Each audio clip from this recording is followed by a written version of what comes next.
Accredited or non-accredited fellowships. What exactly does this mean? And which one should you apply to? All this I'm going to cover in this video, and let's do this together.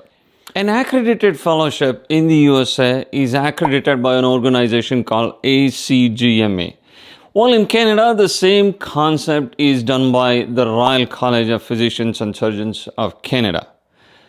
Now, a particular hospital or a department could have both an accredited and a non-accredited fellowship. It does not mean it's good or bad. It's just the way it's set up. And a particular specialty may also have an accredited or a non-accredited fellowship. What happens is, whether it's a local graduate or an IMG who has finished residency in the USA or Canada, enters the accredited fellowships, once they finish the fellowship, they can write that particular subspecialty examination, and then they become certified in that subspecialty. Now for you, which one should you be choosing? At the end of the day, it really doesn't matter if you're an IMG coming directly from outside the country applying for a fellowship. You do have the eligibility to apply to both accredited and non-accredited fellowships. Is that making sense? Don't get confused here. Now let me tell you this. Let's say a particular program has 5 accredited fellowships. Now this could be in the USA or in Canada. Now they have 4 graduates who have finished a residency in the USA or Canada and enter the fellowship. Now let's say you're the 5th candidate who has finished PG from your home country entering the same fellowship.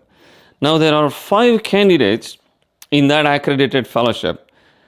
I don't want you to get confused here. These are really strong concepts that you cannot find online easily. The bottom line is, you need to get into a fellowship program. The outcome is pretty much going to be the same, whichever fellowship you enter into. Now, in general, the non-accredited fellowship tend to be slightly less competitive.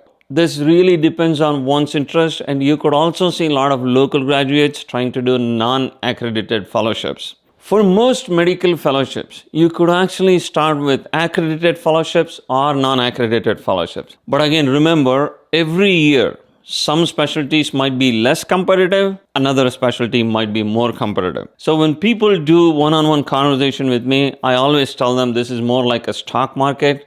It's hard to predict the numbers, so you have to stay in touch by talking to people and knowing what specialty is filling, what is not filling, and things like that. Now, I hope this makes clear about the differences in the concepts of an accredited and non-accredited fellowship, because we get a lot of questions about this.